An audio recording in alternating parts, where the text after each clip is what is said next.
Chicken Soup for the Soul, reading number 4, with fulfillment summary intro. Here's how you take off and get what you want in life. Learning to fly.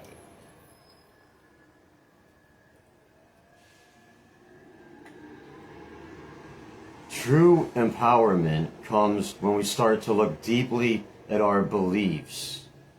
You want to know that you're a divine creator. Our interaction with reality at an atomic level is an interactive progression of ideas and beliefs founded through the science of quantum physics beginning in the 1920s with Niels Bohr, Max Planck, Albert Einstein, and many other Nobel Prize winners, where they discovered that everything we know of on Earth is almost entirely empty space. So much so that if you took all the empty space out of every person on Earth, what's left would fit inside of a sugar cube. You may have heard that all of Earth was originally the size of a pea before the Big Bang. This tells us that we're living in a virtual reality. And after scientific experiments like the double slit experiment demonstrating the observer effect, we've proven through science that what we focus on becomes our reality. We can evolve in a state of joy and inspiration with this knowledge. In the simplest words possible, focus on what you want instead of what you don't want, because you get what you focus on. Where your focus goes, your energy flows, and everything is energy. Everything you experience in your life begins with your thoughts and your feelings. You create more of the same kind of thoughts and feelings that you have. Yesterday I was skating around Balboa Park on my electric skateboard. Balboa Park is a great park with museums and fountains and all kinds of fun stuff here in San Diego, where I live. I saw this guy there working on popping wheelies on his bike. You could tell he was still pretty new to it. He wasn't staying up on his back wheel very long. He was like, he was trying repeatedly with determination, which most people would see as admirable. What he was doing was trying to force his learning. Most people today don't understand that force blocks what you want. I gave him a challenge trying to be his friend. I said, try to get from this light to that street over there on your back wheel. When you get up, stay up for a while. He said, I'm not that good. I smiled and skated away. Then I heard him crash, fall again, turn around, saw him laying on the ground. Then I wondered how I would have done on that attempt if I would have said instead, feel like this is easy and know that you already are as good as you want to be. Chicken Soup for the Soul, reading number 4. Remember to be on the lookout for love, because you get what you're looking for. Get more of what you think and feel. Everything begins with a thought. You're thinking love, looking out for love, you get more love. Isn't that what we all want? Chicken Soup for the Soul, reading number 4. I know you. You're just like me! Exclamation mark.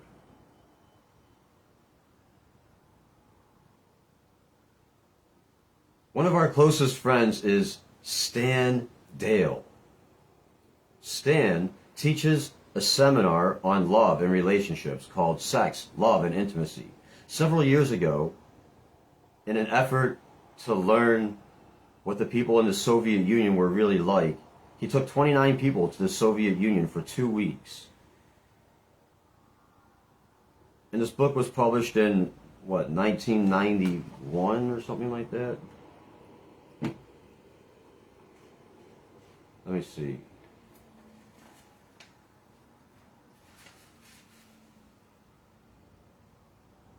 1991. Copyright 1991, 1993. Okay, it says 1991 on there and 1993, so I'm going to go with 1993. The last date on here is 1993, so this book was published in 1993, and didn't we have, like, weren't we having problems with the Russians around that time? Isn't it funny, talking off the book here, isn't it funny how in this decade, we're not allowed to like these people. In this decade, these people are okay now, but we're not allowed to like these people now, or whatever, I don't know. I guess around in the 90s when we weren't supposed to like the Russians or something, right? Isn't that, I don't know, whatever. It doesn't matter. Whatever they say doesn't matter. It's whatever you feel. And what you want to feel is we're all connected. What you want to feel is unconditional love for everybody and everything. Because you get more of what you feel. Back to the book. Our closest friends. One of our closest friends is Stan Dale. Stan teaches a seminar on love and relationships called Sex, Love, and Intimacy. Several years ago, in an effort to learn what the people in the Soviet Union were really like, he took 29 people to the Soviet Union for 2 weeks. When he wrote about his experiences in his newsletter, we were deeply touched by the following anecdote. While walking through a park in the industrial city of Kharkov, I spotted an old Russian veteran of World War II. They are easily identified by the medals and ribbons they still proudly display on their shirts and jackets. This is not an act of egotism. It's their country's way of honoring those who helped save Russia, even though 20 million Russians were killed by the Nazis. I went up to this old man sitting with his wife and said, Druzhba Emir, in parentheses, which is, I guess, what this means. I don't even know if I pronounced it right, but it says in parentheses, friendship and peace. It's spelled Droozhba, comma, Emir, Druzhba Emir, friendship and peace. Great that he knew that. The man looking at me as if in disbelief, took the button we had made for the trip that said, quote, friendship, in Russian, and showed a map of the U.S. and the USSR being held by loving hands, and said, Amerikansky. I replied, Da, Amerikansky, Druzhba Emir. He clasped both my hands as if we were long-lost brothers, and repeated again, Amerikansky. This time there was recognition and love in his statement.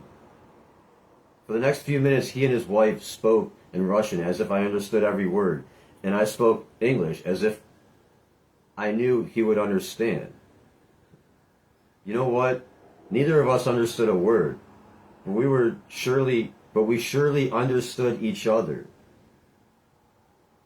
We hugged and laughed and cried, all the while saying, Druzhba Emir, Amerikansky, I love you.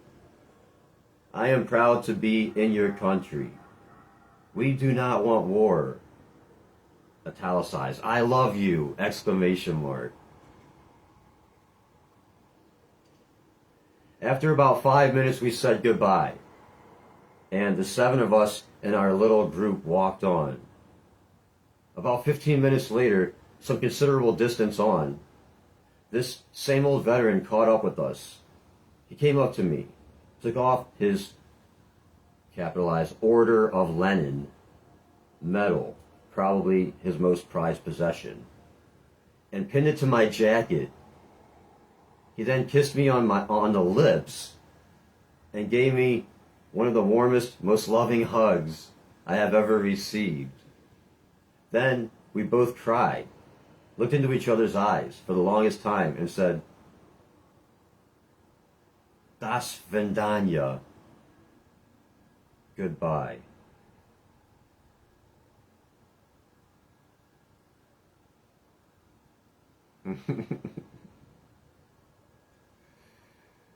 The above story is symbolic of our entire, quote, capitalized, citizen diplomacy trip to the Soviet Union. Every day we met and touched hundreds of people in every possible and impossible setting. Neither the Russians nor ourselves will ever be the same. There are now hundreds of school children from the 3 schools we visited who will not be quite so ready to think of Americans as people who want to, quote, nuke them. We danced, sang, and played with children of every age, and then we hugged, kissed, and shared presents. They gave us flowers, cakes, buttons, paintings, dolls. Most importantly, their hearts and open minds. More than once, we were invited to be members of wedding parties, and no biological family member could have been more warmly accepted, greeted, and feted than we were. F-E-T-E-D, feted. If I spell out a word, I'm just going to say this once during the reading of this book. If I spell out a word, it means I don't know what it means, and I want to look it up. So I'm going to do that when I listen to this again. When I watch this again and listen to it again, I'm going to look up that word, feted. And since I gave you that explanation, I'm just going to look it up right now.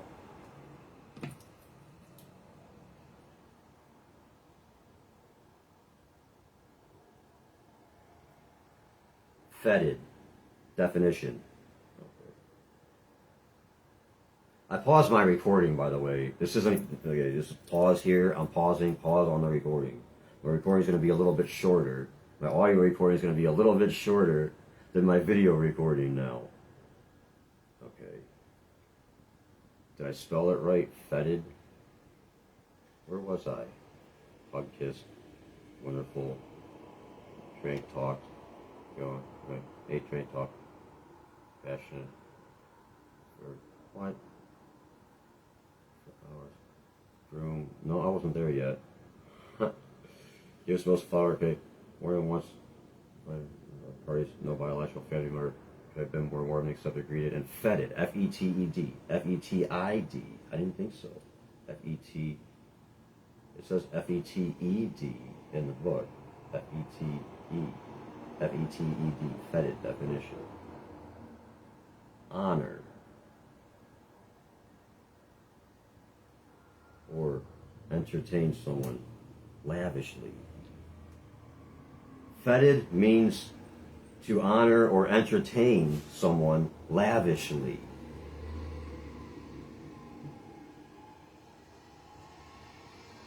Doesn't mean to be feted.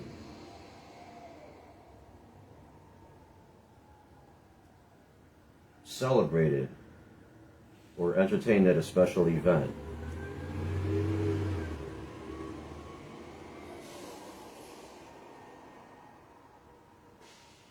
Show appreciation, respect, or affection for someone with a public celebration. Feted.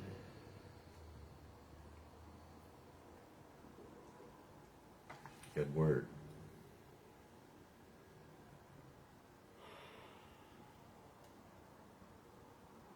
We hugged, kissed, danced, and drank champagne, schnapps, and vodka with the bride and groom, as well as Mama and Papa and the rest of the family.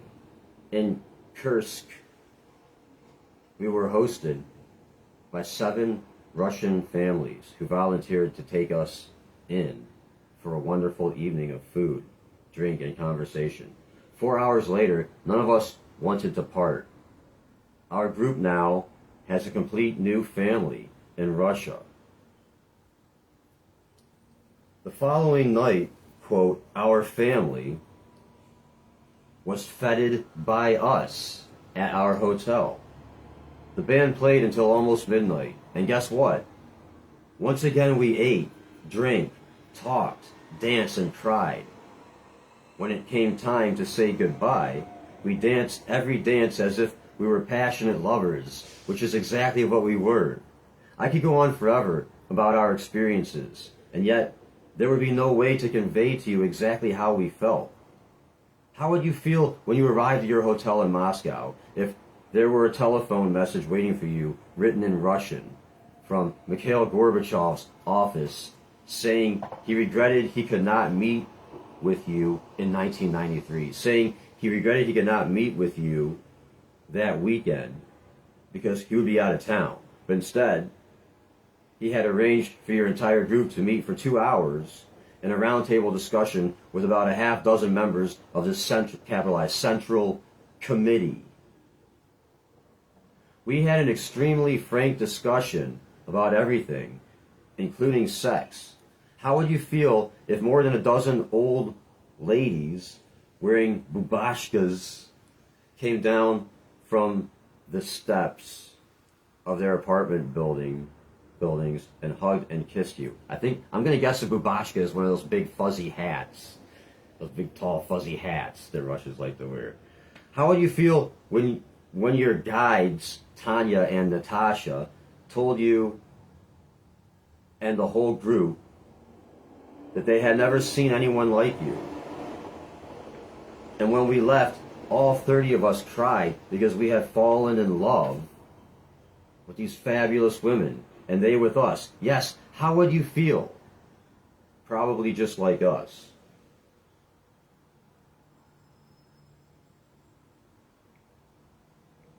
I'd feel an abundance.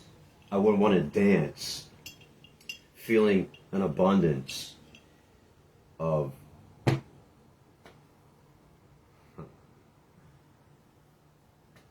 good stuff. Each of us had our own experience, of course. The collective experience bears out one thing for certain. The only way we are ever going to ensure peace on this planet is to adopt the entire world as, quote, our family.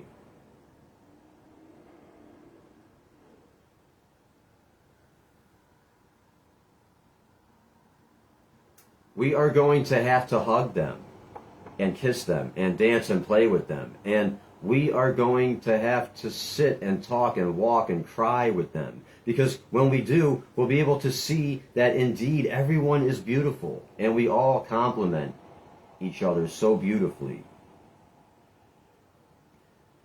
And we would all be poorer without each other. Then the saying, quote, I know you, you're just like me, exclamation mark, will take on a mega meaning of, quote, this is, quote within the quote, my family. And I will stand by them no matter what, exclamation mark. Stan Dale. Yes, there are four main types that I'd like to say there's four main types of abundance: health, wealth, experiences, and freedom. Health, wealth, experiences, and freedom. Experiences includes relationships, good times, love. And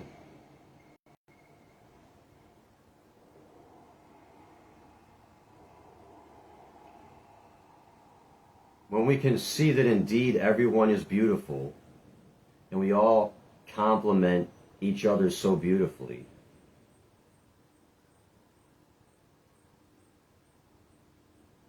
as it says here in the book, then we're ready to receive an abundance of great experiences and dance through life. Dance through life in abundance. Abundance. If you like, you can picture a bun with a head and tiny little stick legs and arms and hands and feet dancing. Abundance, abundance, abundance of experiences. Abundance, abundance, abundance of experiences. Next story. Another way. The train clanked and rattled through the suburbs of Tokyo on a drowsy spring afternoon. Our car was comparatively empty.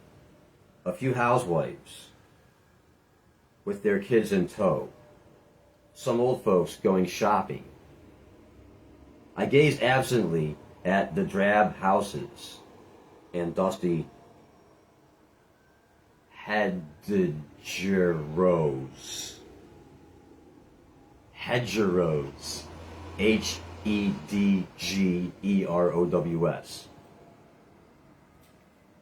At one station, the doors opened, and suddenly the afternoon quiet was shattered by a man bellowing violent, incomprehensible curses.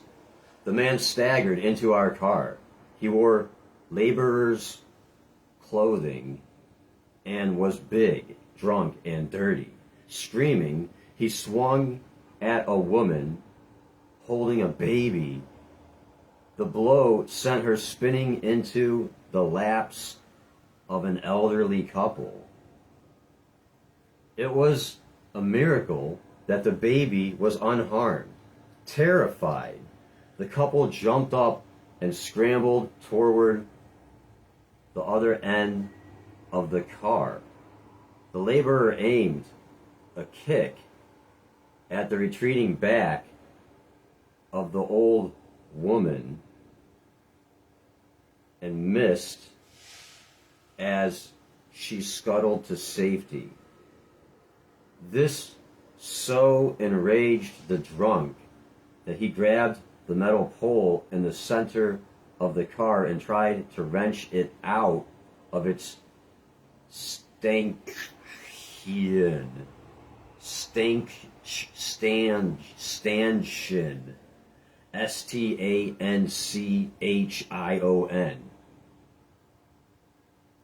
I could see that one of his hands was cut and bleeding. The train lurched ahead, the passengers frozen with fear. I stood up. I was young then, some 20 years ago, and in pretty good shape. I've been putting in a solid 8 hours of Aikido training nearly every day for the past 3... Just one page, please. I guess if this happens again, I'm gonna put a backward rolled piece of tape right here so I can use it to help you turn the pages. I paused my recording for this, so the audio recording is gonna be just a little bit, little bit shorter than the video recording now.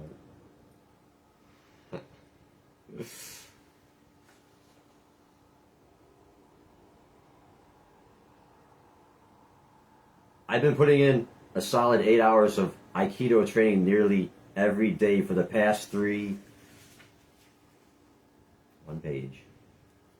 Next one's ready. Years. I liked to throw and grapple. I thought I was tough. The trouble was, my martial skill was untested in actual combat.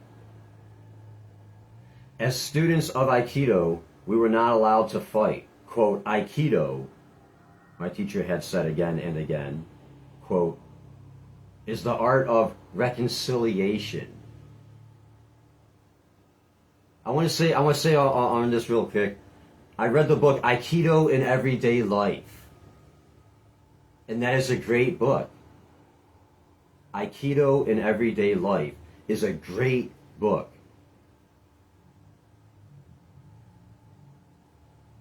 I don't want to get too far off on a tangent. I just wanted to recommend that book. I could talk about stuff in that book, but I'm not going to do that. I'm going to get back to this story right here. Aikido is spelled Aikido.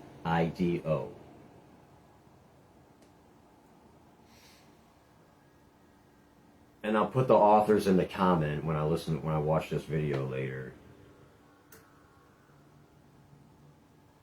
Unless someone else wants to do it, go ahead. Alright. Quote, Aikido. As students of Aikido, we were not allowed to fight. Okay, the trouble was my martial skill was untested in actual combat. As students of Aikido, we were not allowed to fight. Quote, Aikido, my teacher had said again and again, quote, is the art of reconciliation. Reconciliation. Trying to maintain the peace as much as possible. You don't fight unless you absolutely have to.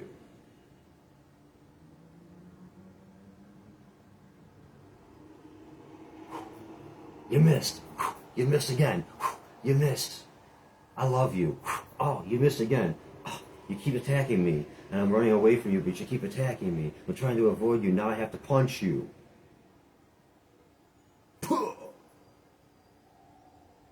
Okay? You're not going to hit me. You get the message? You get the message? You're going to make me have to hit you again? I'm happy just to run away from you. Reconciliation. Trying to make things right. Trying to make things right. The art of reconciliation. Whoever has the mind to fight has broken their connection with the universe.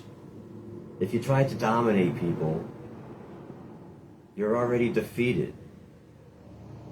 We study how to resolve conflict, not how to start it, end quote. I listened to his words. I tried hard. I even went so far as to cross the street to avoid the, quote, Chimpira, whatever, I don't know how you say it, whatever. Chimpira. I'm probably not going to look that one up because I could tell I don't like the word. The pinball punks who lounged around the train stations. My forbearance exalted me. I felt both tough and holy. In my heart, however, I wanted an absolutely legitimate opportunity whereby I might save the innocent by destroying the guilty. This is it! Exclamation mark, I said to myself as I got to my feet. People are in danger. If I don't do something fast, somebody will probably get hurt.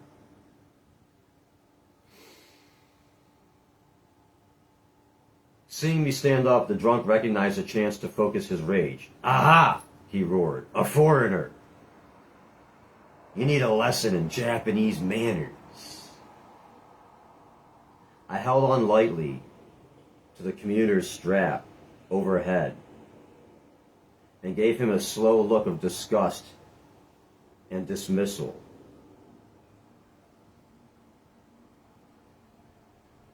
I planned to take this turkey apart, but he had to make the first move.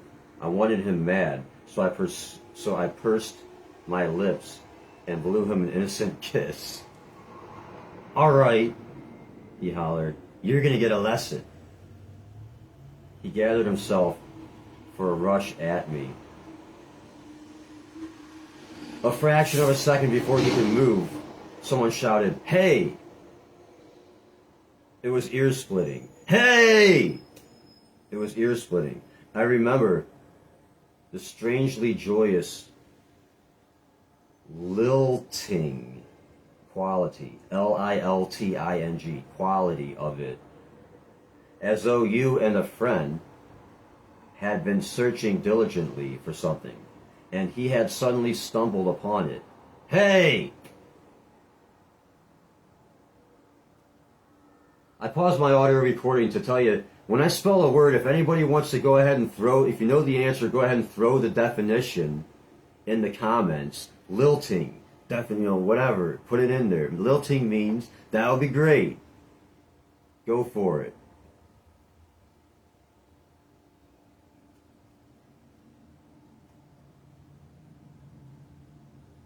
As you and a friend had been searching diligently for something he had suddenly stumbled upon. Hey, I remember the strangely joyous lilting quality of it when he yelled, "Hey!" as though you and a friend had been searching diligently for something, and he had suddenly stumbled upon it. Hey!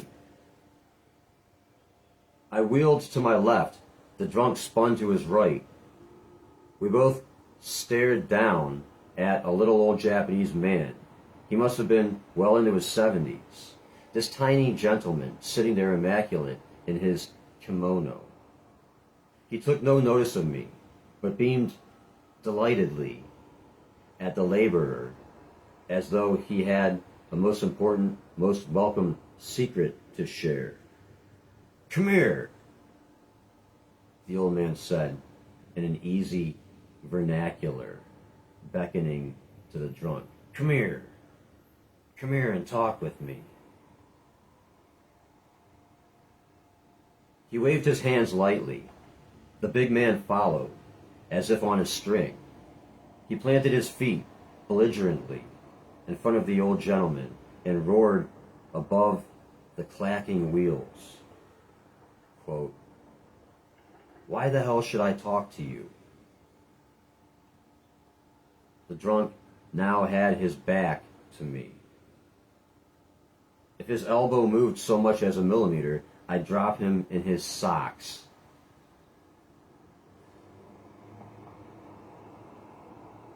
The old man continued to beam at the laborer. "What you been drinking?" he asked, his eyes sparkling with interest. "I've been drinking sake," the laborer bellowed back. "It's none of your business." Flecks of spittle spattered the old man. "Oh, that's wonderful," the old man said. "Absolutely wonderful. You see, I love sake too. Every night me and my wife, she's 76, you know, we warm up a little bottle of sake and take it out into the garden. And we sit on an old wooden bench. We watch the sun go down. And we look to see how our persimmon tree is doing. This is how we do it. Yeah, this is how we do it. My great-grandfather planted that tree.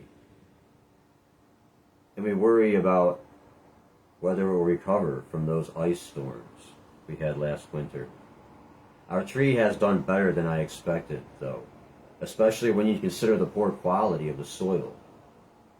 It's gratifying to watch when we take our sake out and go out to enjoy the evening, even when it rains!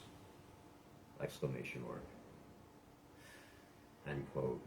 He looked up at the laborer, eyes twinkling. As he struggled to follow the old man, his face began to soften. His fists slowly unclenched. "Yeah," he said. "I love persimmons too." His voice trailed off. "Yes," said the old man, smiling. "And I'm sure you have a wonderful wife." "No," replied the laborer. "My wife died." Very gently swaying with the motion of the train. The big man began to sob. "I don't got no wife. I don't got no home. I don't got no job. I'm so ashamed of myself." Tears rolled down his cheeks. A spasm of despair rippled through his body. As I stood there in my well-scrubbed youthful innocence, I make this world safe for democracy, righteousness, I felt dirtier than he was.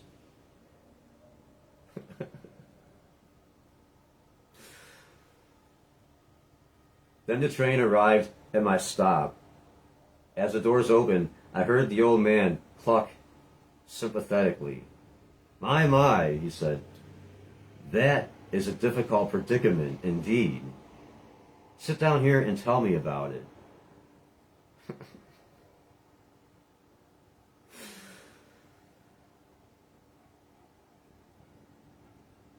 I turned my head for one last look. The laborer was sprawled on the seat with his head in the old man's lap. The old man was softly stroking the filthy, matted hair.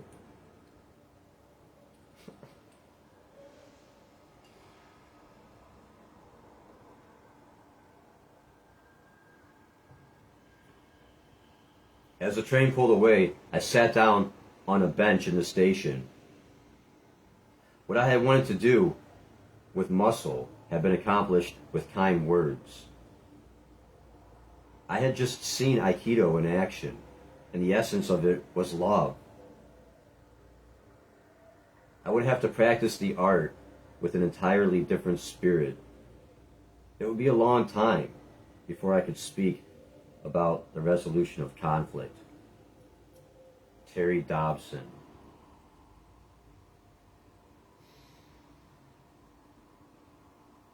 That was a good one.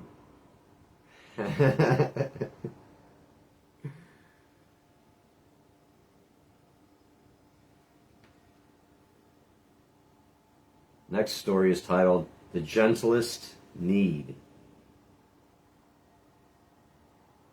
At least once a day, our old black cat comes to one of us in a way that we've all come to see as a special request.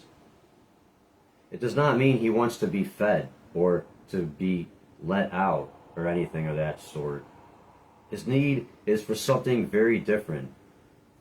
If you have a lap handy, he'll jump into it.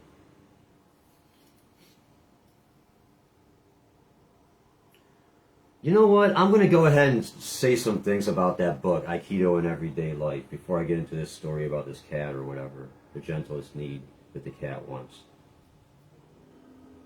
Okay, one thing in particular I want to talk about. It's a great thing to know that most people don't even consider or think of. Okay, it's the art of deception in Aikido.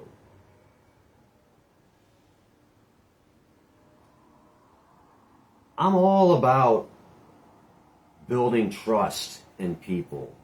I say all the time, I've said many, many times, I'll continue to say it many, many times, that trust is the foundation of any relationship, of a good relationship. Trust is a foundation of any good relationship. Any good relationship is built on trust. Say what you'll do and do what you said you would do.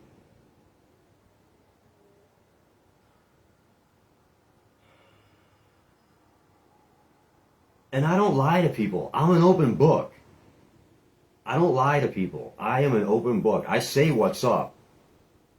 I let people know, as nicely as I can, what's up with me. Sometimes, as in Aikido, it's good when people are attacked, when people are just attacking you verbally and emotionally, and you just want to get out of there. For example, it's okay to use deception. Lie. It's okay, in other words, it's okay to lie as long as it's only bringing about good things. Like, if you really want to get away from somebody, you could say, it's just tearing you down and it's just making you feel bad because you've tried to help them and there's no way. You just want to get away from them, or you have to go do. I mean, maybe you don't have to go do something, and you're trying, and they're starting to think that you're being condescending and preachy or whatever. And there's nothing, and you find out that there's nothing that you can do to help them right now, to help them feel better. You could say, my friend, I hope you have a better day. I need to go feed my meter right now. So, I'll talk to you soon, or something like that. Even if you didn't even drive to where you were, if they don't know that, if you don't have to really have to go feed your mirror, that's a pretty good deception to get away from there, right? That's one example. One great thing that I learned from Aikido in Everyday Life, the book Aikido in Everyday Life. It's a great book. Okay, now so I can get this one done, I'm going to get back to this. That's the only example I'm going to give right now. The gentlest need. At least once a day, our old black cat comes to one of us in a way that we've all come to see as a special request. It does not mean he wants to be fed or to be let out or anything of that sort. His need is for something very different. If you have a lap handy, he'll jump into it. If you don't, he's likely to stand there looking wistful until you make him one. Once in it, he begins to vibrate almost before you stroke his back, scratch his chin, and tell him over and over what a good kitty he is. Then his motor really revs up.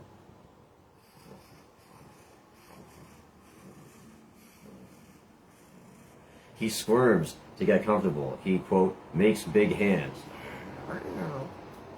Makes big hands. Every once in a while, one of his purrs gets out of control and turns into a snort. He looks at you with wide open eyes of adoration. And he gives you the cat's long, slow blink of ultimate trust. After a while, little by little, he quiets down. If he senses that it's all right, he may stay in your lap for a cozy nap. But he is just as likely to hop down and stroll away about his business. Either way, he's all right. Our daughter puts it simply, quote, Blackie needs to be purred. Oh. In our household, he isn't the only one who has that need. I share it, and so does my wife. We know the need isn't exclusive to any one age group. Still, because I am a schoolman as well as a parent, I associate it especially with youngsters, with their quick, impulsive need for a hug, a warm lap, a hand held out, a coverlet tucked in, coverlet, a coverlet tucked in. Not because anything's wrong, not because anything needs doing, just because that's the way they are. There are a lot of things I'd like to do for all children. If I could do just one, it would be this: to guarantee every child, everywhere, at least one good purring every day.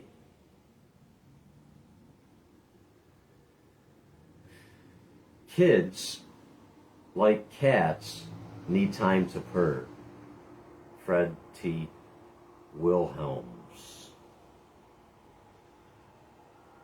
The next story is titled Bopsy. The 26-year-old mother stared down at her son who was dying of terminal leukemia. Although her heart was filled with sadness, she also had a strong feeling of determination. Like any parent, she wanted her son to grow up and fulfill all his dreams. Now, that was no longer possible. The leukemia would see to that.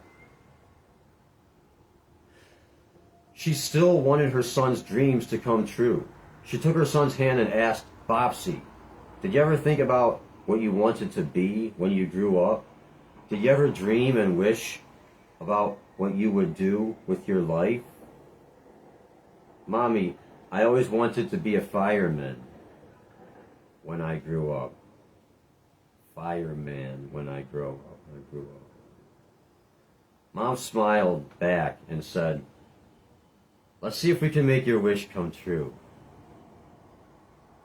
Later that day, she went to her local fire department in Phoenix, Arizona, where she met Fireman Bob, who had a heart as big as Phoenix. She explained her son's final wish and asked if it might be possible to give her 6-year-old son a ride around the block on a fire engine.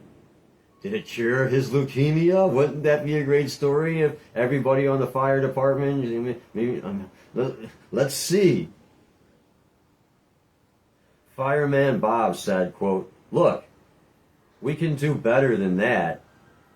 If you'll have your son ready at 7 o'clock Wednesday morning, we'll make him an honorary fireman for the whole day. He can come down to the fire station, eat with us, go out on all the fire calls, the whole 9 yards.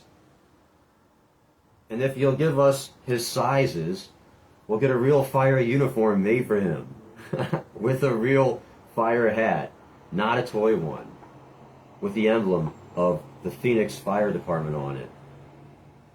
A yellow slicker, like we wear, and rubber boots.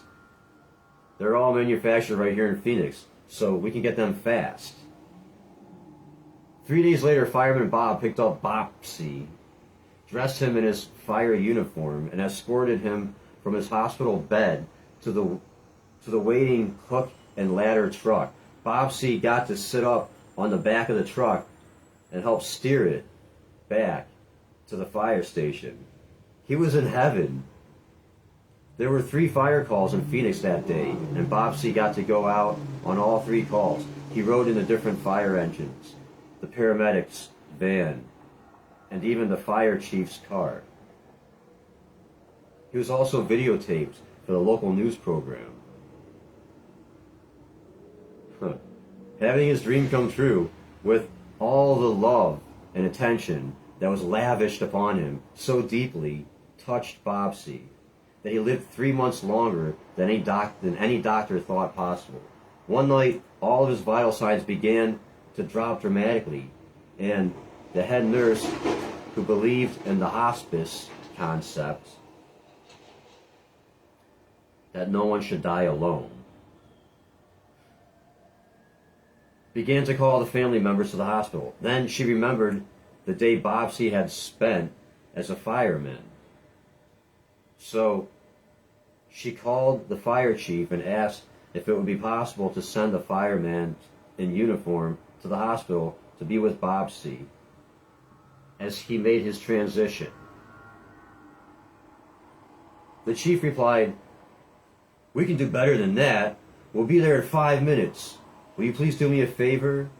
When you hear the sirens screaming and see the lights flashing, will you announce over the PA system that there is not a fire? It's just the fire department coming to see one of its finest members one more time?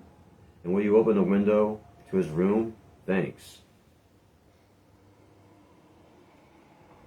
About 5 minutes later, a hook and ladder truck arrived at the hospital, extended its ladder up to Bopsy's 3rd floor open window, and 14 firemen and 2 fire women climbed up the ladder into Bopsy's room.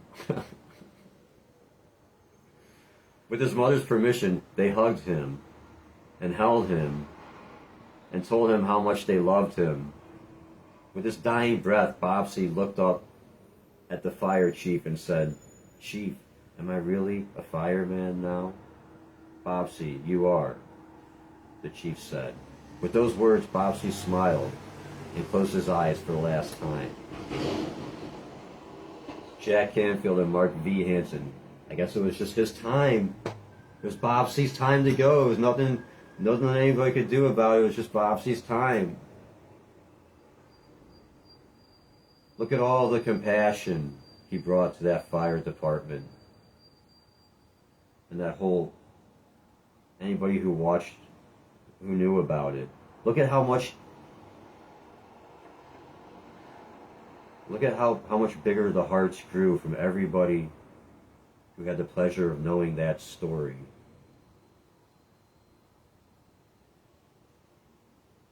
I wonder how much that, I'm talking off the book here if you haven't figured it out yet, I wonder how much that helped with leukemia.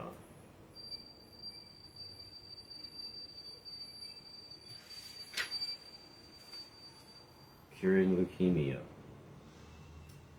That kid wasn't breathing a lot of burning candle wax like Wayne Dyer was, and he got leukemia.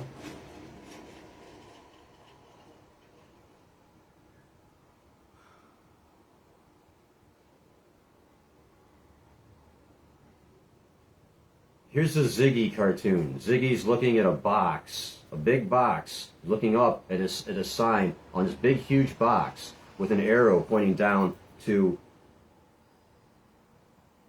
an opening that has mesh over it with a slot that says 50 cents above it, like a quarter-size slot that says 50 cents above it. And the word that he's looking up to is the word reassurance. So Ziggy is looking up.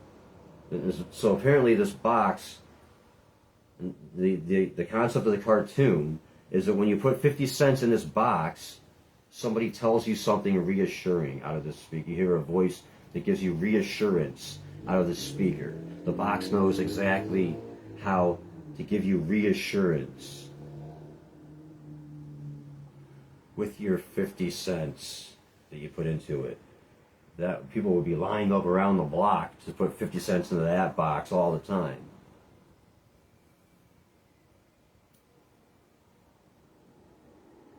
Probably doesn't even make you do any Hail Marys or, whatever.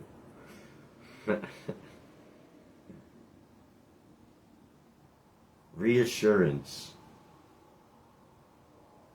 It just gives you the reassurance.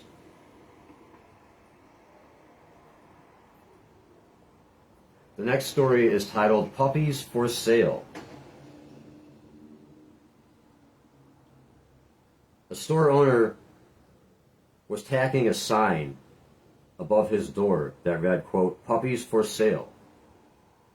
Signs like that have a way of attracting small children. And sure enough, a little boy appeared under the store owner's sign, quote, "How much are you going to sell the puppies for?" he asked. The store owner replied, "Anywhere from $30 to $50. The little boy reached in his pocket and pulled out some change.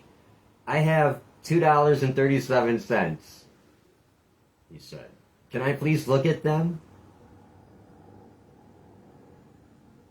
The store owner smiled and whistled, and out of the kennel came, capitalized, Lady,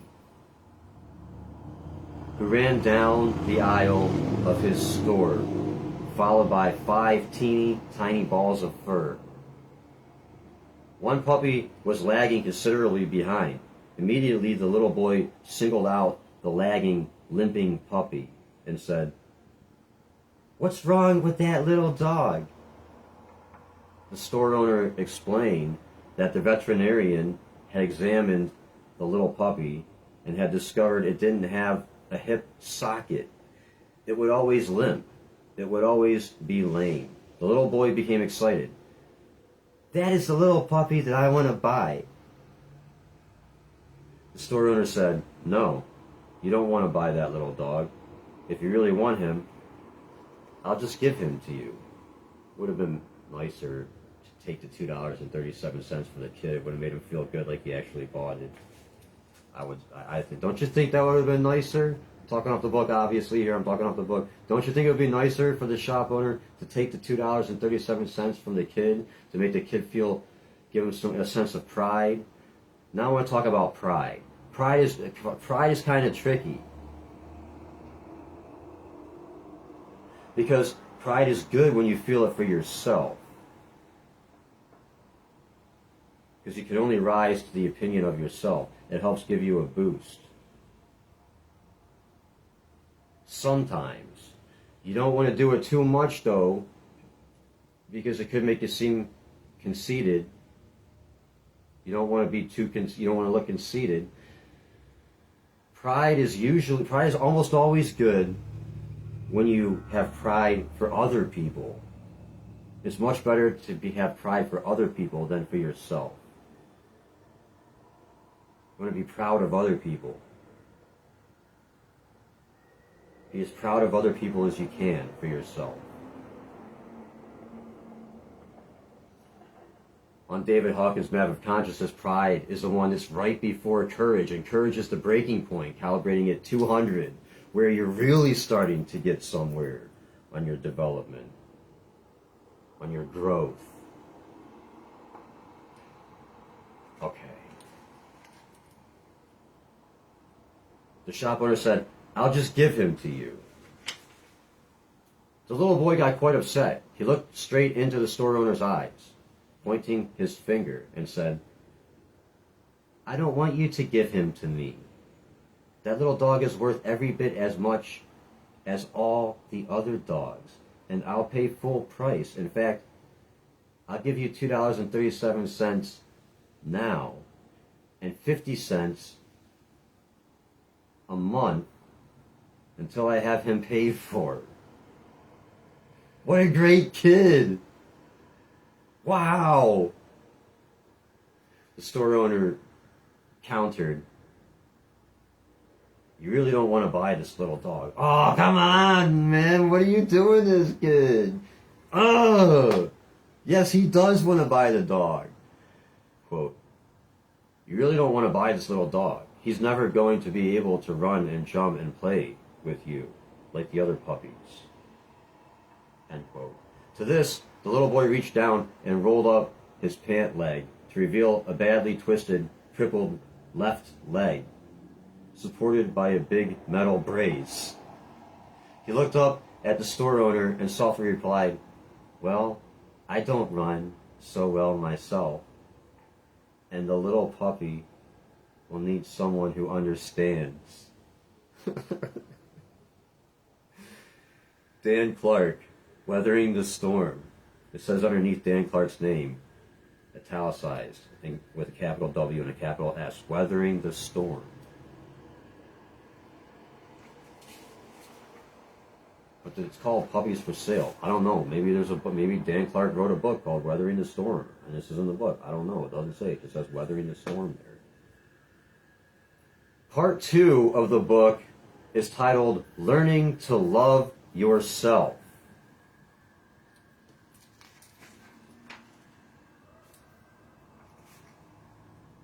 And on this, there's a whole page here. It says 2. On the whole page, it says 2.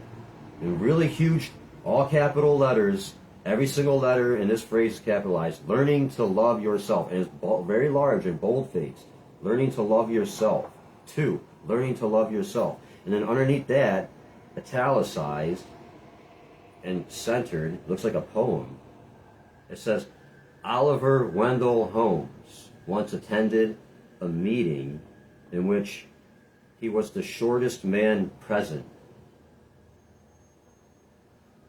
"Dr. Holmes," quipped a friend, "I should think you'd feel rather small among us big fellows." "I do," retorted Holmes. "I feel like a dime among a lot of pennies." Okay, a dime among a lot of pennies. He loved himself. You can only rise to the opinion of yourself. You want to love yourself because you can only rise as high as the opinion of yourself. You want to give love out of your overflow for the love of yourself. The Golden Buddha is where I'll begin the next reading on page 69.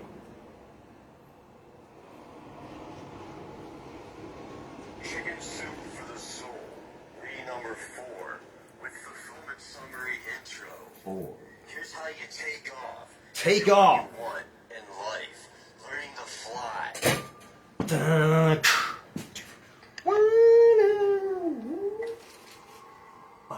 True empowerment comes when we start to look deeply at our beliefs. You want to know that you're a divine creator. Our interaction with reality at an atomic level is an interactive progression of ideas and beliefs founded through the science of quantum physics beginning in the 1920s. with Niels Bohr, Max Planck, Albert Einstein, and many all other the other Nobel Prize winners. where they discovered that everything we know of on Earth is almost entirely empty space. Everything we know of so on- much so that if you took all the We're empty space, nothing's really here. every person on Earth We're living in a virtual reality. would fit inside of a sugar cube. You may have heard We're like a that video Earth game. was originally the size of a pea before the Big Bang. This tells us that we're living in a virtual reality. It's like we're living in a video After game. scientific experiments like the double slit experiment demonstrating the observer effect, we've proven through science that what we focus on becomes our reality. What we focus on becomes our In a reality. state of joy and inspiration with this knowledge. In the simplest words possible, focus on what you want. instead There of you what go. want, because you get what you focus on. You get what you focus on. Where your focus goes, your energy flows. Everything is energy. Nothing's really here. It's all energy. Thoughts and your feelings. You create more of the same kind of thoughts and feelings that you have. It's all just energy. Yesterday, I was Everything is skating just around energy. Balboa Park on my electric skateboard. Everything is just energy. Balboa Park is a great park with museums and fountains and all kinds of fun stuff here in San Diego, where I live. I saw this guy there working on popping wheelies on his bike. Screenshot. You could tell he was still pretty new to it. He wasn't staying up on his back wheel very long. He was like, he was trying repeatedly, with determination, which most people would see as admirable. What he was doing was trying to force his learning. Most people today don't understand that force blocks what you want. I gave him a challenge trying to be his friend. I said, try to get from this light to that street over there on your back wheel. When you get up, stay up for a while. He said, I'm not that good. I smiled and skated away. Then I heard him crash, Learning falling to around, fly. on the ground. Then I wondered how I would have done on that attempt if I would have said instead, feel like this is easy and know that you already are. Feel as like good this is as you want easy to be. and know that you already are as good as you want to Chicken be. Soup for the Soul. Reading number 4.